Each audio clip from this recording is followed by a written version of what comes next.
Y la forma de empezarlo es pidiéndoles que hagan algo.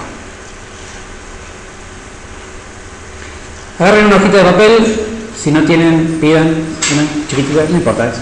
Va a escribir 2 boludeces nada más.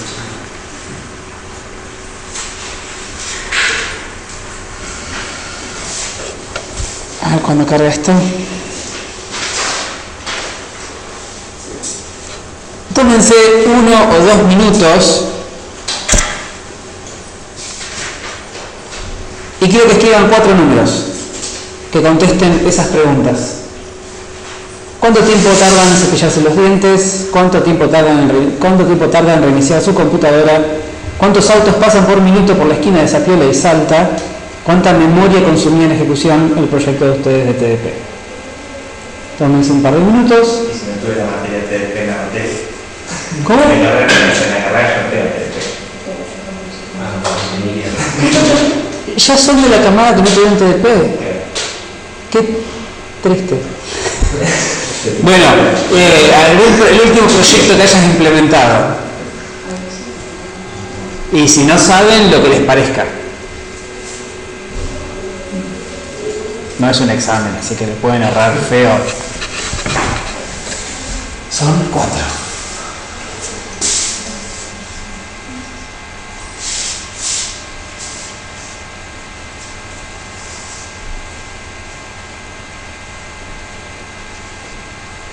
Voy a poner el pizarrón para poner toda la información.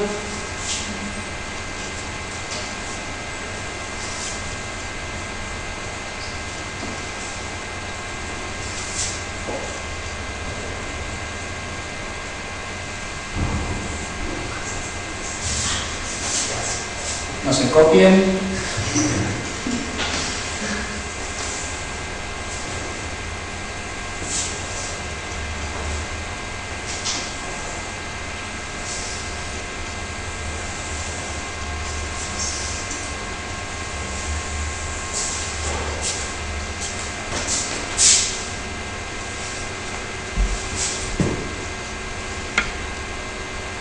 Tiene que ser intuitivo esto.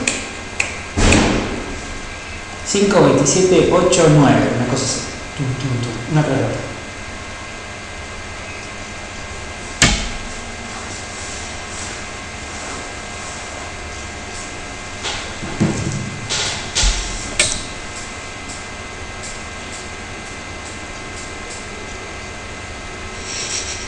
No sé con cuál estás dudando. No, la última, no tengo la menor idea. Y me asombra que sea solamente con la última, o sea, fantástico que sea solamente con la última con lo que estás dudando. El tapé y salto vivo caminando, la otra 2 lo vengo haciendo. Así que vamos a ver cómo no sé. Bien, digan, a ver. Sujeto 1. 2 minutos. Vamos a ponerlo 2 minutos, vamos a ponerlo en segundos para hacerlo más. 120 segundos. Bien, PC. 40 segundos. 40 segundos. 60 autos. 60. Estoy especulando, pero. Y 2 gigas. 2 gigas de memoria RAM. ¿Se da cuenta de la memoria RAM? Sí, sí. ¿Qué hiciste el proyecto de TDP que te toma 2 gigas de memoria? Estoy especulando con la máquina de todo el hardware. Muy bien. Sujeto 2. También 2 minutos. Ahí había puesto 3 minutos, no sé, no se desapaga y frena todo eso. Listo, 180 segundos.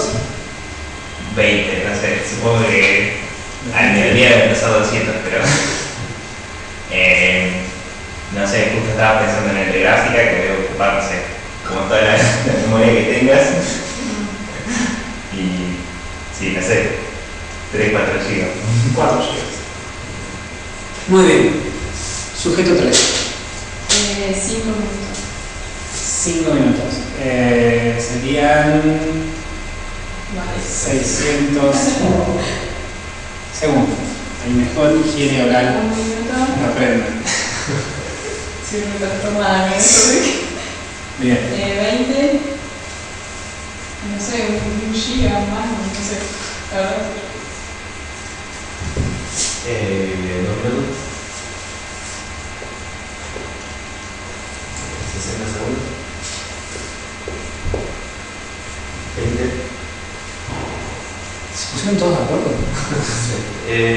Para mí para mí eran 30 megas, no era tanto.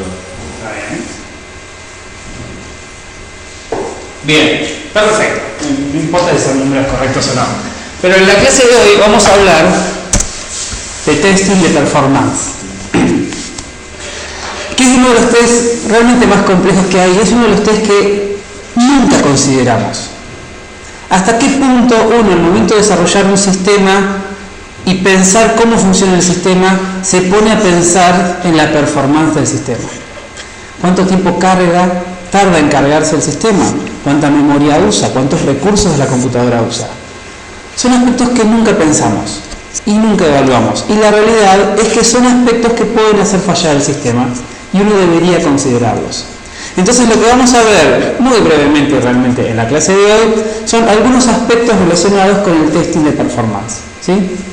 Que es básicamente medir cosas, como hicieron ustedes acá. A veces con cierto grado de incertidumbre, a veces con mucho grado y a veces bastante precisos. Dentro de lo que es ingeniería de software se define como el testing de performance el cálculo o la determinación de la performance de un sistema en cuanto a la respuesta que da y a la estabilidad del sistema bajo cierto tipo de trabajo o carga de trabajo. ¿Está bien? También se incluye atributos de calidad del sistema como es la escalabilidad, la confiabilidad y el uso de recursos. Fíjense que ya no estamos hablando de funcionalidad, ¿sí? Pasamos a otro aspecto. Estos son los testings no funcionales. Esto está sacado de la página de Wikipedia. Dentro de lo que es testing de performance es crucial la acción de medición, ¿sí? Porque en los otros test, los testing funcionales, yo no tengo la acción de medición. Yo lo que tengo es, quiero saber si una función funciona bien, ejecuto, comparo observado con esperado. Acá sigue pasando esa última parte, porque de vuelta vamos a seguir comparando lo esperado con lo observado, si es que tenemos una idea de lo esperado, ya sea en cantidad de memoria o en tiempo de ejecución. El tema está cómo nosotros vamos a tomar esas medidas. Ya no alcanza con ejecutar y ver el resultado. Yo necesito medir algo de esa ejecución, ya sea tiempo, recursos, memoria, CPU, lo que sea, ¿sí? Y lo que va a pasar muy seguido es que esto va a ser de nuevo algo no determinístico en muchos casos. La cantidad de memoria que va a usar la aplicación no necesariamente siempre va a ser la misma. El tiempo que tarde en ejecutar una aplicación va a depender de muchos factores. Entonces acá también va a aparecer que una sola medición no va a ser suficiente o no va a ser representativa. De alguna forma tengo que empezar a ver cómo yo logro mediciones representativas en base a muchas mediciones, ¿sí? Dos grandes cosas que se van a medir es tiempo, cuánto tiempo se tarda en realizar ciertos pasos con el sistema, por lo general desde el punto de vista del usuario muchas veces, y volumen o tamaño, ¿sí? De cosas, memoria, CPU y ese tipo de recursos. Y como nosotros vamos a tomar muchas medidas y necesitamos tener medidas representativas, aparecen herramientas estadísticas, ¿sí? Como por ejemplo cálculo del mínimo, máximo y promedio. Esto estamos acostumbrados a hacerlo. El mínimo es el más chiquito, el máximo es el más grande. Promedio es la suma de todos los valores dividido la cantidad de valores, ¿sí? Y eso me da una representación, ¿sí? Me da un promedio que yo puedo usar como referencia. Un poco más complejo aparece el desvío estándar, la moda, la media y el uso de percentiles, ¿sí? Moda y media no solemos usarlos. Ahora lo vamos a ver más detalle, pero si mal no recuerdo, cuando yo quiero calcular la moda, lo que estoy calculando es cuál es el elemento del centro. Si yo pudiese ordenar todos los elementos y tengo, no sé, 10 elementos, de esos 10, el que aparece en el medio de los 10 elementos ordenados, esa es la moda, ¿sí? Media es el que aparece más veces. Si tengo elementos que se repiten, el que aparece más veces, ese es el que corresponde a la media. Percentiles es cuando yo divido, de acuerdo a una distribución normal, los datos en percentiles. Todo esto se puede calcular, Me olvido de esto. Hay cálculos que podemos hacer que nos ayudan, ¿sí?, a tener una descripción de los datos. ¿Por qué queremos hacer estos cálculos? Porque muchas veces los datos van a ser muchos, no los puedo procesar todos al mismo tiempo, porque no puedo estar hablando de 100 datos todo momento. Entonces, tener representaciones de esos datos me ayudan a procesarlos. Por ejemplo, calcular el promedio, que eso también lo podemos hacer con lo que hicieron ustedes.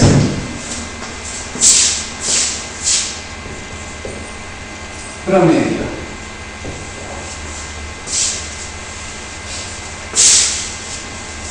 Esto me da 360, 360 me da 960, 960 dividido 4. De acá, 960 dividido 4 me da 240.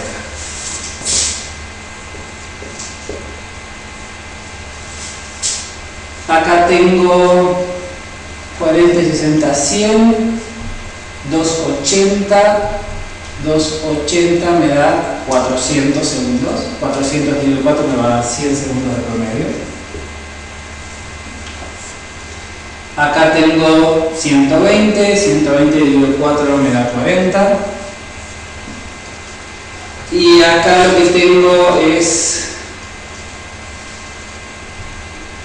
Este es el que más bien me va a hacer. Esto es 1024. Esto es 6, 9. Esto es 2048. Esta va a ser más larga.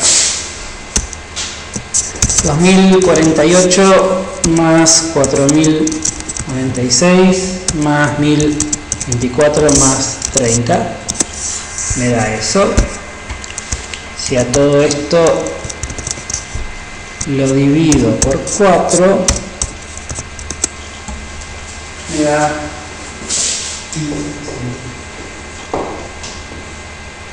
eso está bien.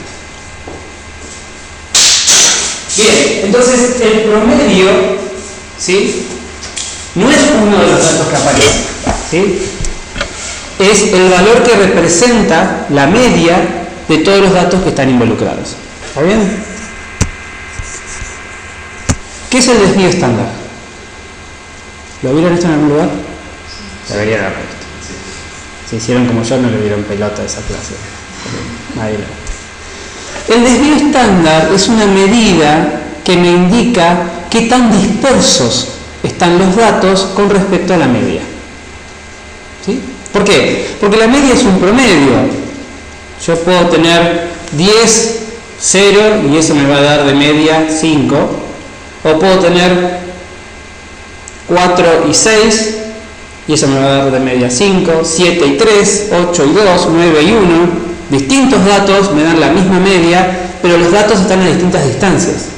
Si yo quiero tener una idea de esa distancia, ahí aparece el desvío estándar, que de vuelta lo podemos calcular. Y acá tenemos 120, 600, 120.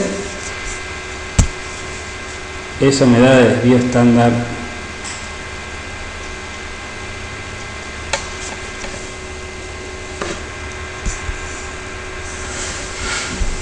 240.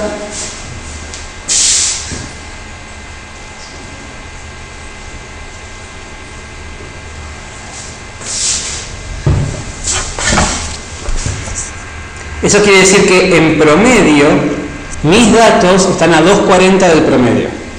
¿Sí?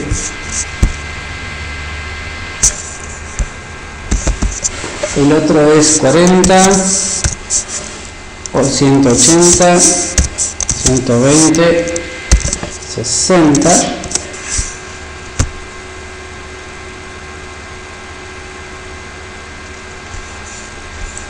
Y eso me da 63, 24.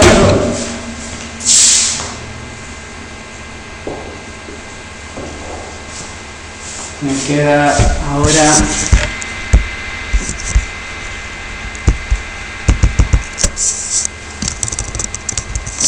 60, 20, 20, 20.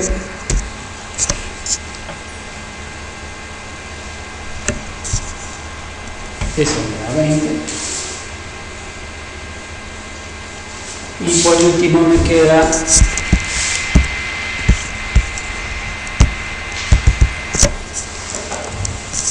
2048, 4096, 1024, y esto me va a dar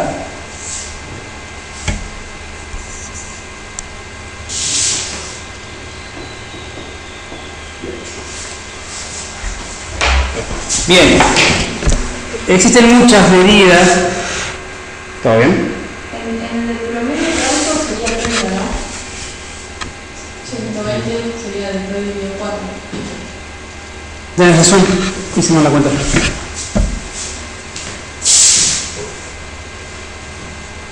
Gracias.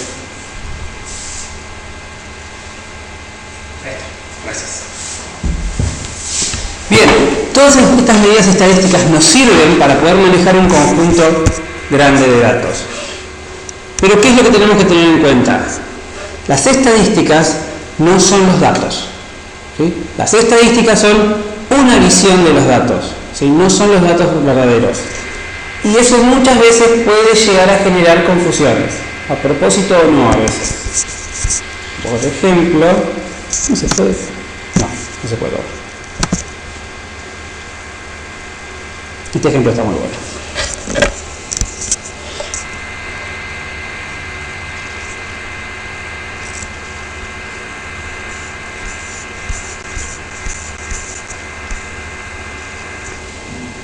Acá lo que estamos viendo es un conjunto de datos XY mapeados en un eje cartesiano. Todos esos datos tienen el mismo promedio de X, el mismo promedio de Y y el mismo desvío estándar sobre X y sobre Y. Fíjense cómo cambian absolutamente los datos y siguen manteniendo los mismos valores estadísticos, ¿sí? Por eso hay que tener mucho cuidado con el manejo o la interpretación de los datos estadísticos, ¿sí? Son eso, una representación de los datos, no son los datos verdaderos, ¿sí? Hay que tener cuidado con ese manejo. Todos tienen lo mismo.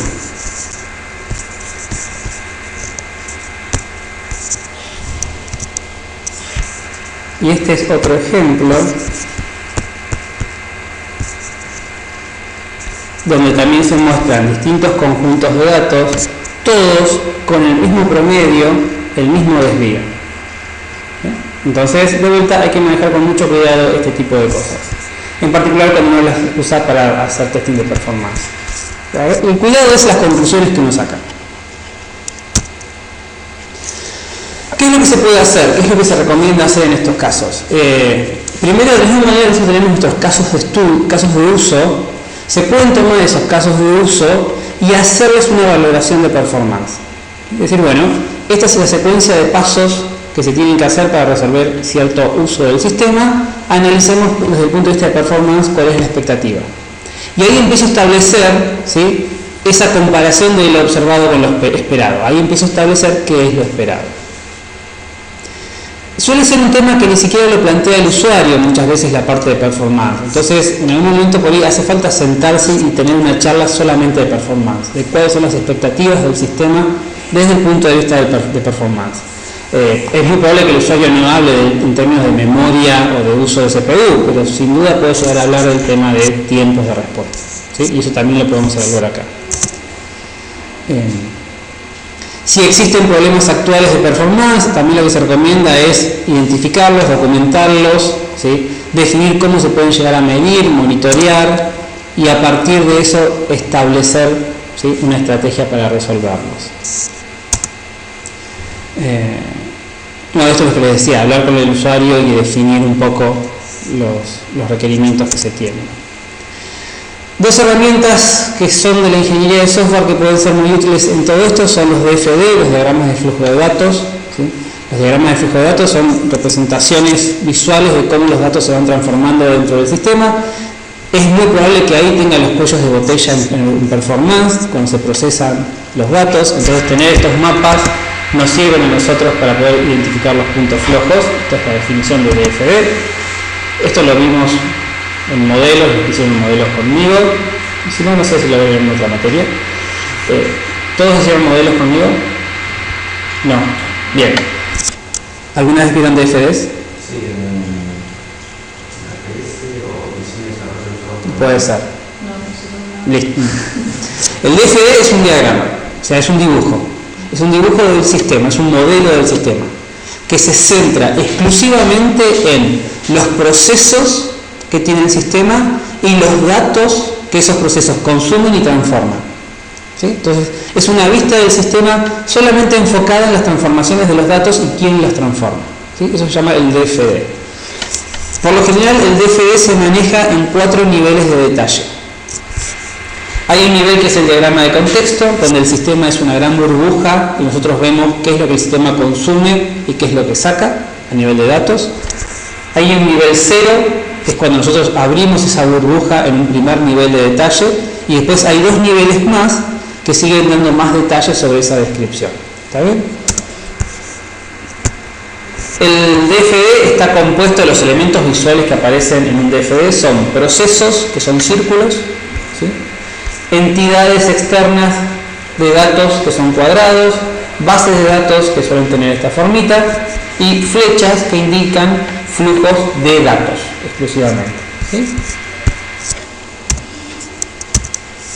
Entonces, este es el ejemplo que vemos en una materia que se llama modelos de software, que es un sistema de alquiler de autos, es una empresa que alquila autos, donde en el diagrama de contexto todo mi sistema es esa burbuja, ¿sí? Yo tengo clientes y administradores, ¿sí? Por una cuestión de pluralidad repito clientes nada más. Y en el manejo de los datos lo que yo digo es que el cliente hace solicitudes, ¿sí?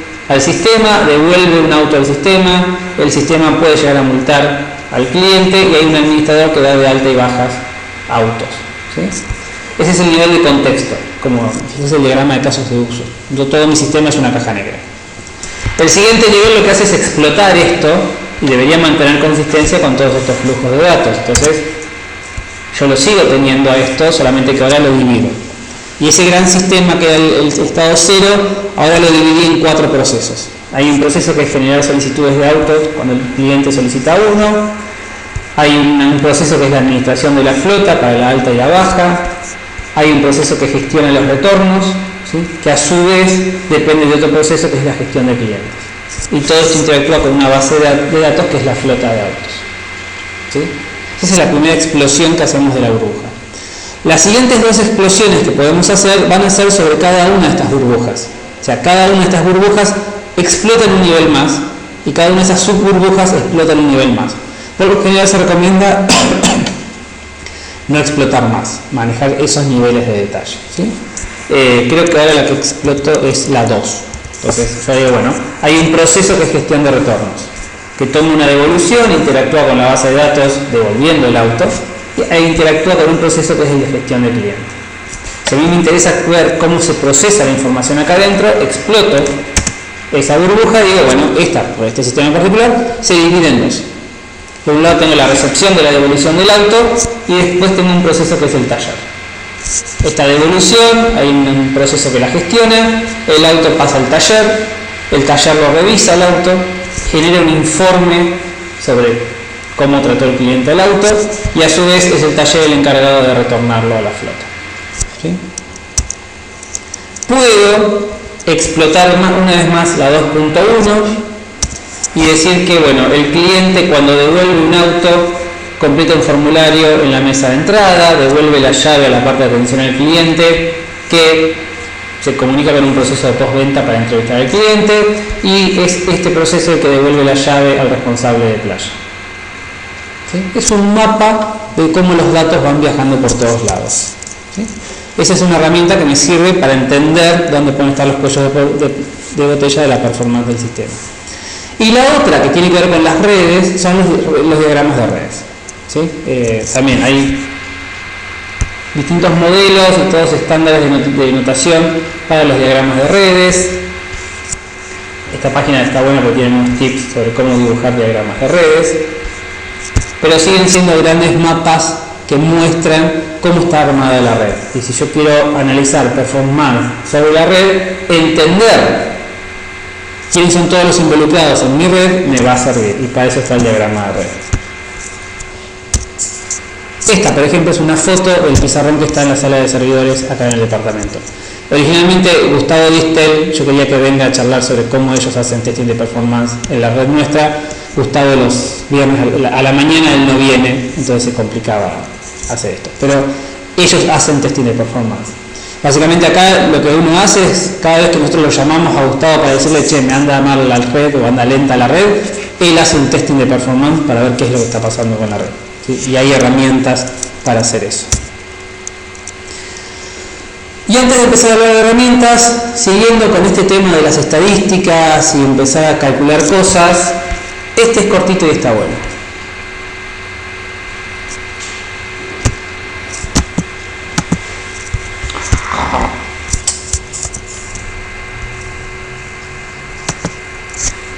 Tiene que haber una forma que no sea esta.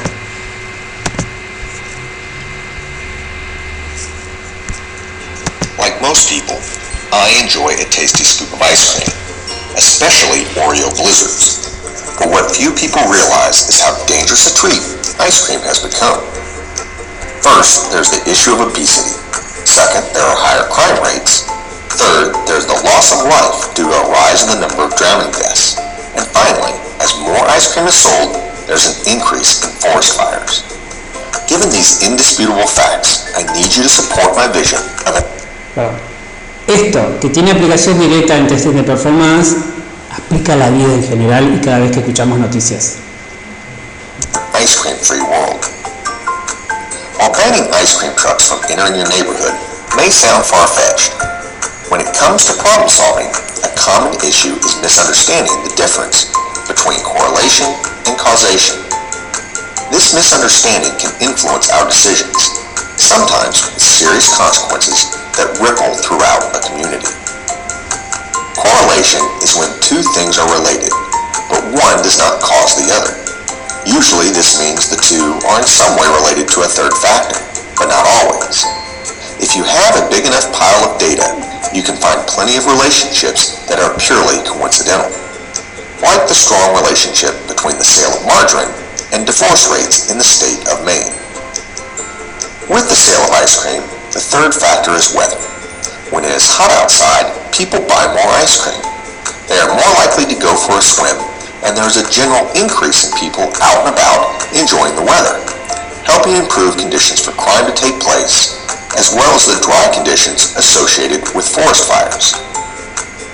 A note of caution, there is a growing trend in our digital world called data dredging. This is using analytics to sift through mountains of data, hoping to find useful relationships. Instead of a problem in search of a solution, dredging data is a solution looking to find a problem. All of what I've just discussed about correlations does not mean that finding a correlation is without value. In fact, correlations are a vital part of helping us move to the next step, the discovery of causation. Unlike correlation, causation is when you can claim that one thing causes another thing to happen. In order to make this claim, you need to be able to demonstrate an actual cause and effect relationship, preferably a strong relationship. An example most of us are familiar with is the pharmaceutical industry. In order to make the claim that a particular drug causes a certain effect, such as lowering your cholesterol or growing hair, the FDA requires companies support those claims, putting the drug through a 4-phase, 12-step process that takes approximately 12 years. This process uses control groups and clinical trials to test the drug, making sure that X causes Y and that the drug is safe. The acceptable error rate can go as high as 5% for some drugs, meaning that the clinical trials prove that there's a 95% chance the drug does what it claims. Drugs with serious health implications, such as those used to treat a heart condition, are held to an even stricter standard, requiring proof up to 99% effectiveness. Back to ice cream. What about ice cream and obesity? While it may seem like common sense that it does cause obesity, the fact is that we don't yet know the true strength of the relationship. If we look at the sale of ice cream, there's actually an inverse relationship with weight. People gain weight in the winter when sales are low and lose weight in the warm summer months when more ice cream is being consumed. This might suggest ice cream is the new diet food. Luckily, you now know to be cautious of drawing conclusions of causation from correlation. Instead, recent research on the subject has been looking at different types of sugars used in making a wide range of sweet foods. What scientists have discovered is that the hypothalamus, which is an area of the brain that regulates the human appetite, reacts differently when we consume foods with fructose instead of glucose. This has researchers speculating that eating high fructose foods, such as ice cream, may result in people not feeling full, so they continue to eat.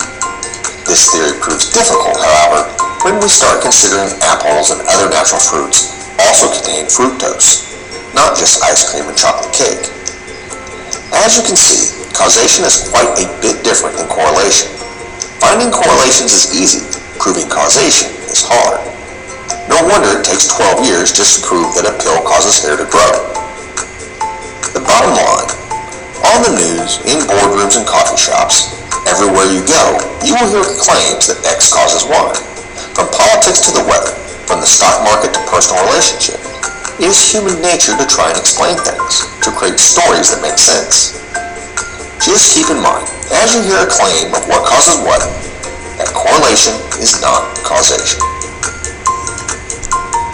Bien, esto es muy importante cuando estamos analizando datos y esto aparece muchas veces en muchos lugares, gráficos que dicen que cuando esto subió, esto también subió, por lo tanto están relacionados, y eso no es así, y eso implica una demostración formal que nunca está. ¿Está bien?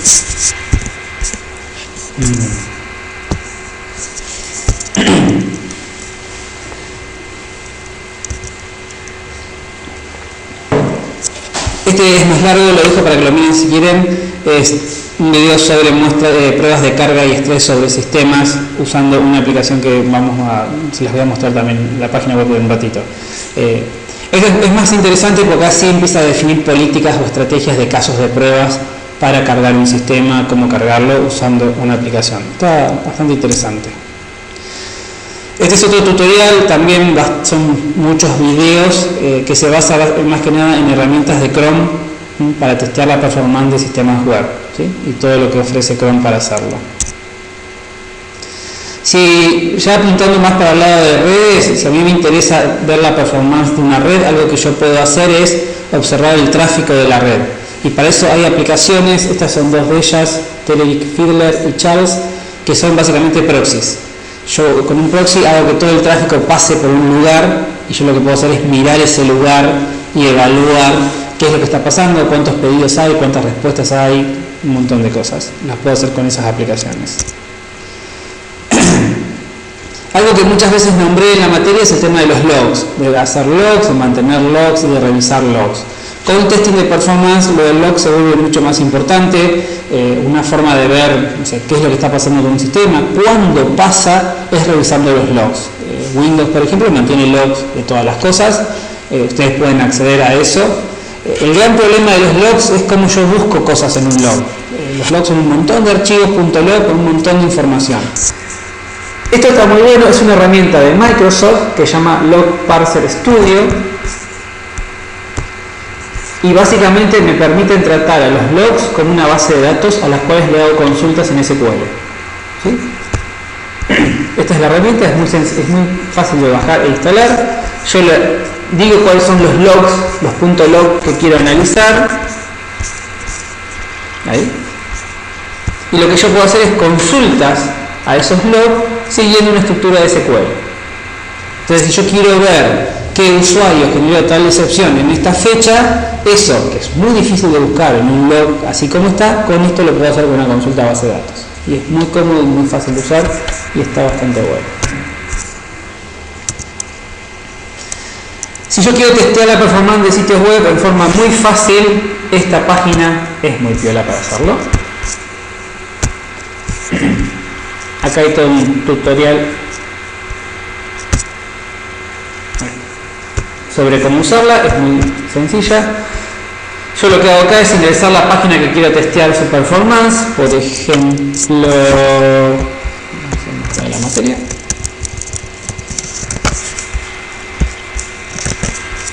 Y lo que me permite a mí es seleccionar desde dónde quiero hacer el testing, desde dónde quiero hacer el acceso a la página web, Hay distintas locaciones en todo el mundo que funcionan con esta página.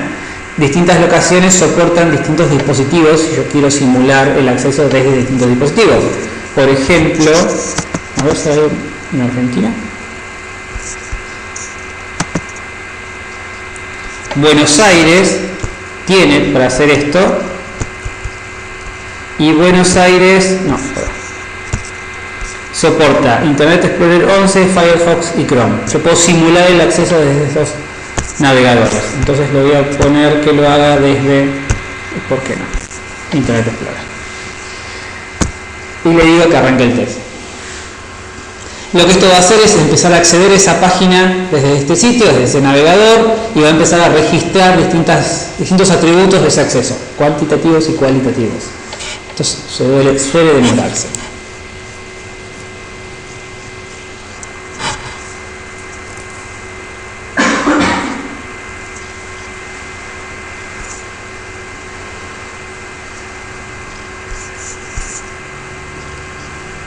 Bien, mientras esto se ejecuta vamos a ir con el resto. Lo que es monitoreo de recursos en un sistema operativo, el Task Manager es un testing de performance, ¿sí? Y hay un montón de tutoriales que explican cómo usarlo realmente el Task Manager más allá de desbloquear una aplicación que se colgó. Y acá tienen para Windows, OS X y Linux. Si yo quiero ver la carga general de un sistema, este tutorial está muy bueno sobre el Task Manager de Windows, y este es en general sobre JMeter, que es la aplicación que usan en el video que les dije que estaba bueno que vean. Ahí están los resultados. El primer resultado que hace es muy general. Lo que hace es le da una clasificación a distintas características del acceso, cuánto tarda en hacer el primer acceso, cómo es la compresión de las imágenes que se mandan, si se usa la caché para mejorar los accesos a futuros, y todo eso lo hace con un sistema de ranking de A, B, C, D, E, F, creo. A, B es lo mejor, C, D más o menos, F, G es bastante malo. Acá creo que esto lo había probado yo. C acá es que no se aprovecha la caché del sistema. Cada vez que alguien hace un acceso nuevo, creo que manda toda la información de vuelta. Había una que le había dado horrible, creo que era la de Clarín.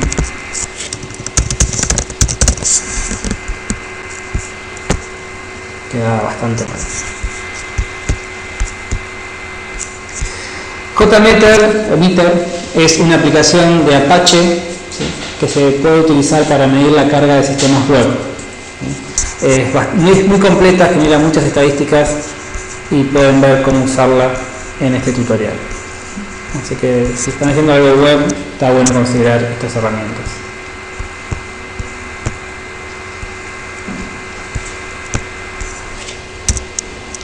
Y nada más.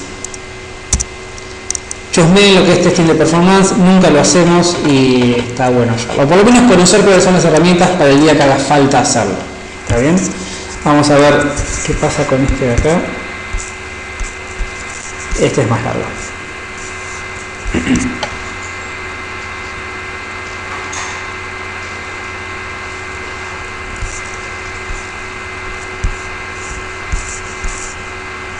Bueno, pruébenlo ustedes porque está demorando bastante. ¿Dudas? ¿Consultas? Chusmeen las herramientas, hay un montón más que no, son un montón. Chusmeenlas porque realmente son un montón.